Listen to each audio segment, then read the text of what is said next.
Hi, just a quick morning update before I go for my 5th lot of IV steroids, but I just wanted to let you know that it was a really good day yesterday. I mean, it's incredible because I've tried to explain to doctors in the past from my last kind of experience with steroids that it not only helps the typical arachnoiditis symptoms in my back and my legs and things like that, it very much helps my spinal CSF leak typical low pressure symptoms, because I find when I flare, I'm just stuck flat again pretty much all the time.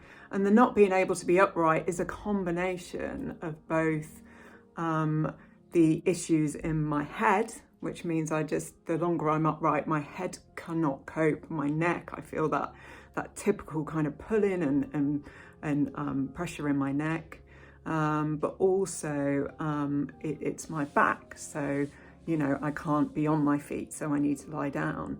But as I have the steroids and things improve in my back, they also improve in my head, and I get to be upright a lot more. So yesterday I was actually upright pretty much all day, apart from the kind of hour and a half maybe I was in hospital getting the steroids, which I still need to have lying down, because I'm going to show you in a minute. Sitting up is a real problem for me. With the arachnoiditis, actually, it's not just the CSF leak, it's the arachnoiditis and the impairment in my spine. So lying flat is a CSF leak thing, but it's also for me an arachnoiditis thing. And that's why I had to explain to the nurse that no, there's no way I could sit in one of the kind of nice comfy armchairs that most people have that kind of treatment in. I need to be in a bed, because to try and sit in one of those chairs would be so uncomfortable for me. It would be real torture. Well, I couldn't have done it at the start. But I just want to show you how I do sit, because I think that might be helpful for you to understand what has been going on. This has been a clear thing since, progressively over the first year of me having this illness.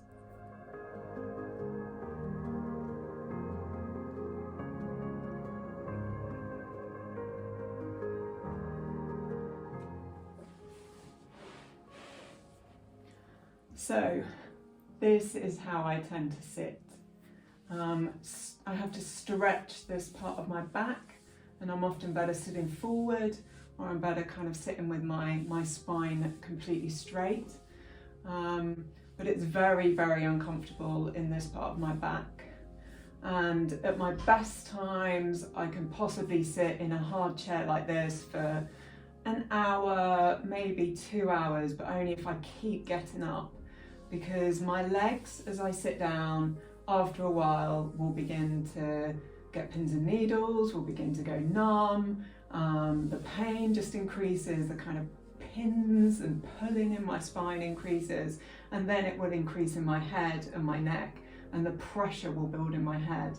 And I think that that's probably a CSF flow problem. And also, I don't know if it stops my circulation or something like that. But you often see me sitting like this. It has to be a hard chair. So anyone that's been for meals with me before the pandemic will know that I just constantly have to keep getting up and moving around and moving my feet around. And I will always be the person that any opportunity, right, I need to go to the kitchen, right, I need to go to the toilet, just constantly getting up.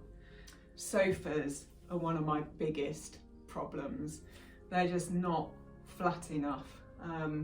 They're not firm enough. So if I do sit on the sofa for a bit, I'll often put a cushion underneath me to kind of sit on, but I don't like to stay in this position for long. It's really uncomfortable, and I definitely can't.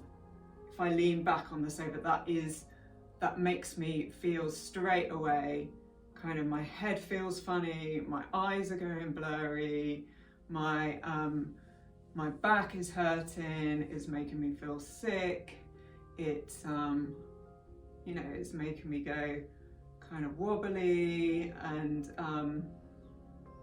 my head's going already just from leaning back. So there is no relaxing on the sofa or a chair. It's actually making me feel sick. I need to stop. So sofas are not good for me. If I am on the sofa, I have to lie completely flat and put a pillow in the middle to try and stop the dip in the sofa.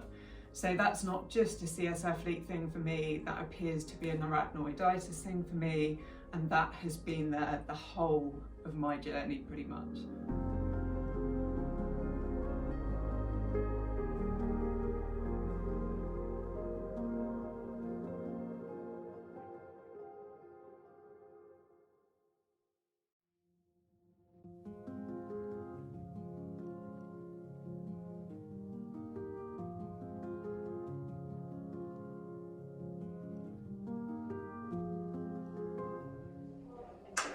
Just wanted to do a very quick video from the loo actually in the hospital, because I've just been to the toilet and it just prompted me to say again that for years when I go to the toilet it makes my head worse. It's kind of the irony of it, and we've had various different ideas over the years, myself and my neurologist, why that could be. But since understanding the arachnoiditis, I think it's due to that. But going for a wee kind of makes my head feel awful, can make me feel sick. Kind of, I don't know if I leak more or seep more, or it increases my pressure, which can make me leak more. But that has been a distinctive thing for me for years that we never understood, and most other CSF leakers I know just do not have. But I thought it was appropriate to kind of mention it while in the loo.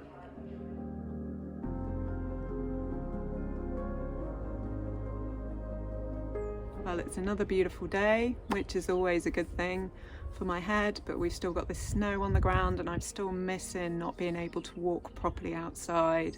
Today I can just feel a bit of, almost feels like a bit of nerve entrapment in my back. You know, I'm sure it's just linked to some of the adhesions that are already there, and that's quite common, but walking really helps that, kind of going for long walks, you know. When I was doing well before this relapse, I would just walk for miles a day, you know, up to 4 times a day. I'd go out for walks of up to an hour, hour and a half long, sometimes half an hour. But that was just great at kind of freeing my back up. And I've explained it also can help clear my head, because we've just had lunch and I've just kind of washed up and kind of put stuff in the dishwasher. I bend on my knees to put stuff in the dishwasher. Washing up, you have to bend your head a bit. And bending my head is another thing that kind of immediately I bend or lift or anything, you know, I get a burst of pressure into my head, and then it takes a while to kind of stabilize that. So one of the ways that I kind of stabilize my symptoms is to walk, is kind of a steady paced kind of walk.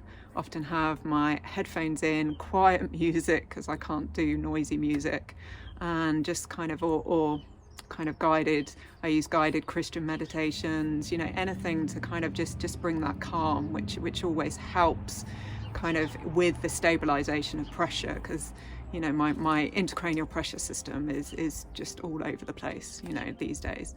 But generally, you know, it's been going well. Things have gone well today. The last dose, I'm doing well. I am walking around the house. I just can't wait to kind of use my newfound strength again in my legs and get walking properly again. This was the last day of the IV, but tomorrow I will start a steroid taper again, like I did last time. I think I will probably start at 20 milligram prednisolone and quickly move down to 10. And then we will kind of see how I go, you know, try and stop a reflare. But that worked for me last time. And then I ended up on this kind of every other day steroid anti-inflammatory dose, and that lasted me 6 months with a lot of walking. So we're hoping that that continues, but I will continue doing updates, maybe not daily, but updates to tell you my progress. Thank you for following my story. Please do share it widely with anybody who will listen, so that others may be saved some of the pain that I've gone through the past 6 years.